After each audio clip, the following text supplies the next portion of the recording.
In the winter of the year 40, under the rule of Gaius Caesar, known to history as Caligula, Rome moved under a shadow of fear. Ancient writers agree on one thing. The emperor wielded his authority like a weapon, not just to command, but to humiliate. He forced the nobility into rituals and protocols designed to crush their dignity in public view. One story passed down through tradition speaks of Marcus Claudius, an elderly senator compelled to stand as a witness while his own descendants were degraded inside the imperial palace. And this wasn't an isolated incident. It was a carefully engineered system built to break the pride of Rome's elite. The empire recorded the victims the same way it cataloged taxes or census numbers. Names, ages, and entries were marked in administrative logs, reducing human suffering to mere paperwork. Violence became a bureaucratic routine. Caligula's intention wasn't simply cruelty for cruelty's sake. He wanted the victims and their families complicit, unable to deny their participation. Fear became a political weapon. Shame turned into a brand stamped on the Senate itself. To understand how Rome reached this abyss, we have to return to one bright spring morning in the year 37, when a 25-year-old was hailed as the empire's greatest hope, Gaius Julius Caesar Augustus Germanicus, affectionately called Caligula for the tiny soldier's boots he wore as a child, was the adored son of the beloved general Germanicus. His rise to power was greeted not with worry, but with celebration that lasted 100 days. The people saw in him the heir of a glorious dynasty. Senators sighed with relief after the paranoid reign of Tiberius. No one could have imagined that this charismatic, well-educated, seemingly gentle young man would become the architect of one of Rome's most systematized nightmares. His childhood had been a strange mix of privilege and terror. He grew up among soldiers who worshipped his father, learning discipline and strategy, but he also witnessed the deadly games of palace politics. Germanicus, many believed, had been poisoned. His mother, Agrippina the Elder, was exiled. His older brothers were executed or imprisoned. Young Caligula survived by pretending. In the court of Tiberius, he learned that acting harmless, playing the fool even, was sometimes the only path to stay alive. Those years behind a mask taught him something fundamental. In Rome, survival depended on performance, and he became a master of the craft. The first months of his reign were nothing short of miraculous. He reduced taxes, freed political prisoners, hosted dazzling public games, repaired roads, began aqueducts, and distributed bonuses to the legions Rome loved him. Women tossed flowers in his path. Children sang songs about the new emperor. Senators, who would later light torches for darker purposes, competed for his favor. After the gloomy twilight of Tiberius, Caligula's rule felt like sunlight breaking through storm clouds. Where Tiberius had secluded himself on Capri, Caligula walked openly through the streets. He sat among spectators at the games. He dined with senators. He was accessible, magnetic, generous. Rome whispered that perhaps the gods had finally blessed them with the perfect ruler. But everything changed after a strange, violent illness in the autumn of 37. Court physicians recorded fevers so intense they seemed impossible, convulsions that required 6 men to restrain him, and hallucinations where he screamed that he spoke with Jupiter himself. For days, the entire empire held its breath. Massive sacrifices were offered in every temple. Some citizens vowed their own lives in exchange for the emperor's recovery. When he woke, something in him had shifted, something deep. The first sign was almost subtle. He ordered that every statue of the gods in Rome be refashioned with his own face. Then came the unmistakable transformation. People said the body never lies, and Caligula's revealed a terrifying truth. His warm, expressive eyes turned cold and fixed, the pupils unnaturally wide. He developed chronic insomnia, wandering the palace halls at night, murmuring to statues, to the moon, to enemies no one else could see. Servants found him at dawn in the gardens, naked and smeared with dirt, claiming he had been planting the future of Rome. But what he planted were the foundations of something much darker. The descent began within his own family. His sisters, Drusilla, Julia Livilla, and Agrippina the Younger, were not simply relatives, but the first victims of what would evolve into a state-sanctioned system. His obsession with Drusilla was especially intense. He called her his Diana. He seated her in the empress's place at official banquets. He treated her in public as though she were his wife. When she died in 38, he spiraled into a grief that was more possession than love. He banned laughter, bathing, and family dinners during the mourning period. Anyone who showed even a hint of joy was executed. With Drusilla gone, his attention shifted mercilessly to his other sisters, and then outward to the wives and daughters of the Senate. He forced them into acts they could not refuse, while he watched from a golden throne built specifically for these occasions. He took notes. Who seemed eager, who hesitated, who tried to be gentle. Those notes would later become tools of ruthless political blackmail. A senator too enthusiastic with Julia Livilla suddenly found himself voting in full support of imperial proposals. Another who faltered discovered his young son missing, only to have him returned days later, mutilated. The emperor's message was clear.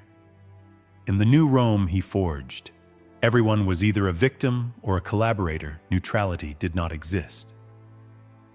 Imperial physician Lucius Scriba left behind records, discovered centuries later in a villa near Pompeii, that described with chilling precision how Caligula forced him to examine the patrician women, evaluating their fertility and endurance. These examinations were conducted in the emperor's presence, accompanied by explicit questions and degrading commentary. This wasn't random cruelty.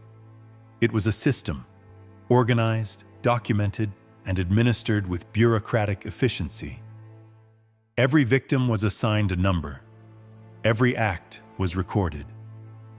Fees were established: 16 sesterces for a night with a senator's wife, 2,000 for his virgin daughter, 5,000 for both together. The money was registered as voluntary donations for the welfare of the state. The palace itself was redesigned into what Caligula called the Temple of Divine Service Rooms, were designated for specific purposes. The Hall of Jupiter for ritual violations, the Chamber of Venus for forced reenactments of myths, the Room of Priapus for sexual torture, adorned with explicit frescoes commissioned by the emperor. The marble corridors that once echoed with debates about the fate of the known world now carried very different sounds. Sounds the Senate heard, knew, and pretended not to hear. What Caligula created was a machine with layers so complex they seemed impossible. First came the senators' wives, forced into the imperial cult. They were given assigned schedules, ritual garments, and silk togas, so sheer they revealed everything. Then came the daughters, introduced at 12 to what he called divine education. But Caligula pushed further. Secret documents revealed he implemented a selective breeding program. The most fertile women were forced to conceive children who would be raised as perfect imperial slaves, children with no family, no identity, trained from birth to serve the emperor's desires, and the men were not spared. Caligula expanded his system until it consumed every corner of Roman society. Young sons of patrician families were subjected to a different kind of cruelty. He ordered them feminized, dressed in saffron-dyed, transparent tunics. Their faces painted with white lead and bright vermilion, they were taught to walk, gesture, and move like women.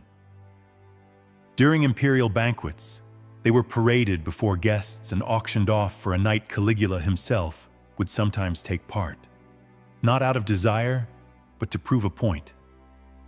Every violation was a message carved into Rome's soul. Nothing is sacred, no tradition untouchable, no family protected. But the darkest element of Caligula's system wasn't just the violence. It was the forced complicity. Fathers weren't merely aware of what was happening to their wives and daughters. They participated. They held torches. They signed voluntary service contracts, consigning their families to the emperor.